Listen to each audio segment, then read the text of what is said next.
पूजा दीदी आ चुकी है एक बहुत इम्पॉर्टेंट सवाल को लेकर।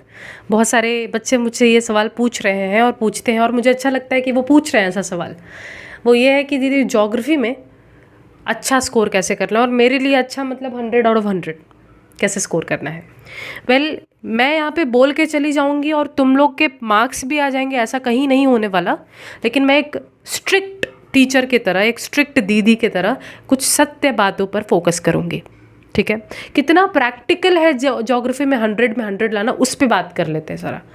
सो एक बात समझो, ज्योग्राफी में 100 में 100 लाना लिटिल बिट इम्पॉसिबल है, लेकिन 98 99 लाना आसान नहीं बोलूँगी, लेकिन 100 लाने से तो कंपैरेटिवली ईजी है। क्यों?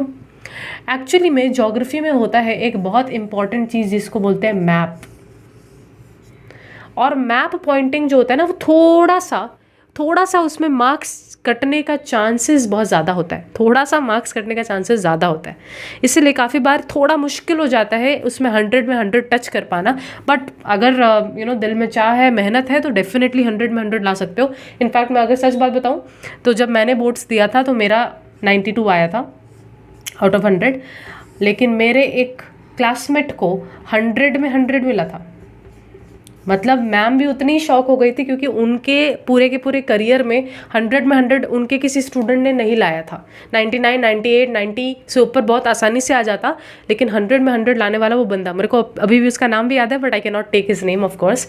सो 100 में 100 लाना डेफिनेटली है मुश्किल, बट लाएंगे। मुश्किल है तो क्या हुआ, हम लोग को करना है। अब कैसे करें?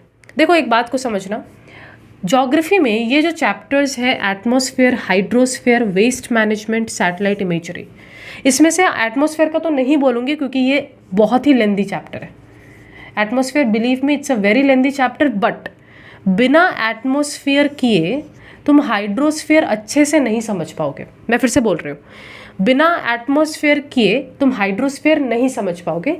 इसलिए हमेशा याद रखना, तुमको पहले एटमॉस्फेयर करना चाहिए, तब तुम हाइड्रोस्फेयर समझ लोगे बड़े आसानी से। तो साथ के साथ 2 चैप्टर डन।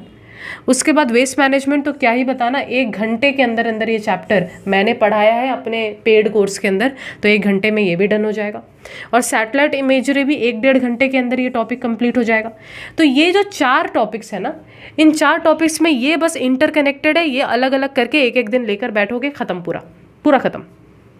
लैंडफॉर्म भी मैं ये बोलूँगी कि लैंडफॉर्म, अगर तुम लोग मेरा यूट्यूब चैनल देखे हो तो डेफिनेटली लैंडफॉर्म तुम लोगों ने वीडियो देखा होगा। तो ये भी वीडियो जो है, ये भी चैप्टर जो है, ये लेंदी है, लेकिन ऐसा नहीं है कि ये चैप्टर नहीं समझा तो बाकी सब नहीं समझेंगे। तो ये चैप्टर बाद में भी पढ़ोगे तो भी समझ जाओगे। इंडिपेंडेंट चैप्टर है, अलग से पढ़ सकते हो। और इंडिया का कहना ही क्या है, इंडिया तो विशाल लेंदी चैप्टर है।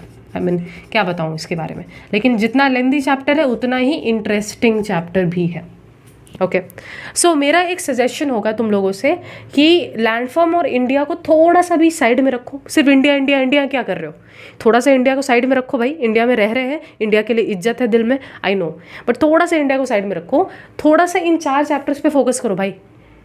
इन 4 चैप्टर्स में एटमॉस्फेयर पे फोकस करो। एटमॉस्फेयर होने के बाद हाइड्रोस्फेयर अपने आप हो जाएगा बड़े आसानी से। और वेस्ट मैनेजमेंट तो मैंने बताया 1 घंटे का टॉपिक है, हो जाएगा। और सैटेलाइट इमेजरी भी हो जाएगा।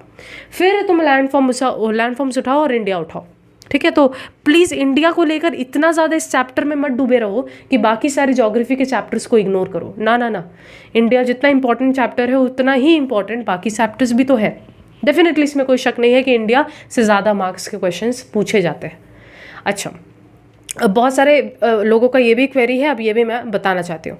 बहुत सारे लोग बोल रहे हैं मुझे कि आपने लैंडफॉर्म का वीडियो डाला, ठीक है, आपने इंडिया का वीडियो डाला और इंडिया का आपने पूरा कंप्लीट नहीं किया है और ये सारा टॉपिक्स भी कंप्लीट नहीं किया है। सो क्यों?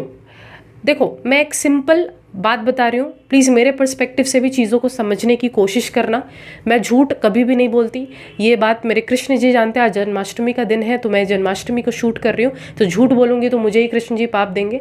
सो उस सत्य वाणी के साथ मैं कुछ बोलना चाहती हूँ। क्या? देखो, मैंने अपना सफल बैच लॉन्च किया। अब जिनको नहीं पता है उनके लिए डिस्क्रिप्शन में लिंक मिलेगा, कमेंट सेक्शन में लिंक मिल जाएगा। ये क्या बैच है? 2024 एस्पिरेंट्स के लिए, जो माध्यमिक 2024 में अपीयर होंगे अगले साल, उनके लिए मैंने ये लॉन्च किया। ये अब इसके अंदर मैं ज्योग्राफी पढ़ा रही हूँ और सिर्फ ज्योग्राफी, अगर कोई सिर्फ ज्योग्राफी पढ़ना चाहता है तो that is 600 rupees, not per month. अभी भी लोग कन्फ्यूजन में आ रहे हैं कि पर मंथ है क्या, नहीं भाई, 600 one time payment, that's all.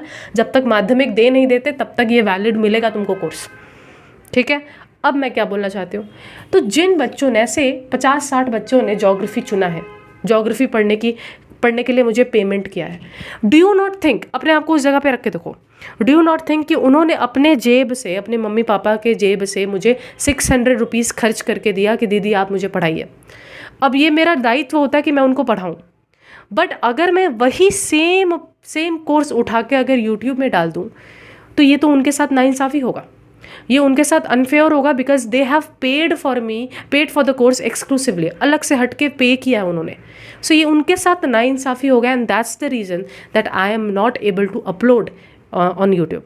अच्छा, मैं इतना बस बोलना चाहती हूँ कि 600 it is not a big amount, it is not. मैं भी मिडिल क्लास फैमिली से ही आती हूँ और उस मिडिल क्लास दायरे से ही सोच के बोल रही हूँ कि 600 is not a big amount. मैं इतना तक जानती हूँ कि बहुत सारे बच्चे हज़ारों रुपए खर्च करते हैं फालतू चीज़ों में, लेकिन जब पढ़ने की बात होती है तो उनको एक एक रुपये खर्च करने में लगता है। लेकिन मैं इतना गारंटी दे रही हूँ कि 600 तुम दे रहे हो ना, 600 के बदले मैं हज़ारों का रिटर्न्स तुमको अपने पढ़ाई से दे दूँगी। तो इतना बात का गारंटीड रखो कि this 600 for the type of teaching I will be doing, जो मैं पढ़ाऊँगी, जिस तरीके से पढ़ाऊँगी, जिस डिटेल्ड में लेक्चर्स मिलेगा तुमको, वीडियो लेक्चर्स, वो 600 से कई वैल्यूएबल जो होगा वो वैल्यूएबल अमाउंट का होगा। So please understand my perspective also. बहुत लोग मुझे गालियाँ तक देते हैं, या दीदी को बहुत सारी बातें भी सुनने को मिली हैं इस चीज़ में, but I have been very patient. मैंने हमेशा से सीखा है, हमेशा से जाना है कि जब आप आगे बढ़ते हो बहुत सारे लोग आएंगे जो आपको नीचे खींचेंगे, और वैसे बहुत सारे लोग मिलना शुरू हो गए, और अगर मिलना शुरू हो गए तो ये एक साइन है कि शायद मैं आगे बढ़ रही हूँ। तो please, if you can afford, if you think that I am helping you out, if you think that you can afford this, आ जाओ कोर्स में, कोई फोर्स नहीं है। मैं नहीं बोल रही आ जाओ। अगर तुमको लगता है कि तुमको कोर्स की ज़रूरत है, तुमको लगता है कि 600 पे करके मुझे 100 में 100 चाहिए, तो डेफिनेटली तुम आओ, ठीक है। और सिर्फ क्या यही लेक्चर्स ही पढ़ाऊंगी? नहीं जी, टेस्ट पेपर रखा हुआ है 3 मेरे पास, उसको सॉल्व करना है, तो वो भी वीडियो लेक्चर्स के अंदर सॉल्व करवाना है मुझे। So it's completely your choice, 100 में 100 अगर लाना चाहते हो, you can definitely, if you have the money you can also पे मी इन पार्ट्स इफ़ यू वांट। अगर तुमको लगता है दीदी 600 नहीं हो पाएगा एक साथ, 300 करके दूँ क्या, दे दो, कोई दिक्कत नहीं है, कोई दिक्कत नहीं है, तुम्हारा पढ़ाई रुकना नहीं चाहिए। मिलते हैं अगले वीडियो में। कुछ और भी तुमको ऐसी टिप्स चाहिए कि जो मैं ब्रीफ में आके बताऊं तो प्लीज़ मुझे बताओ।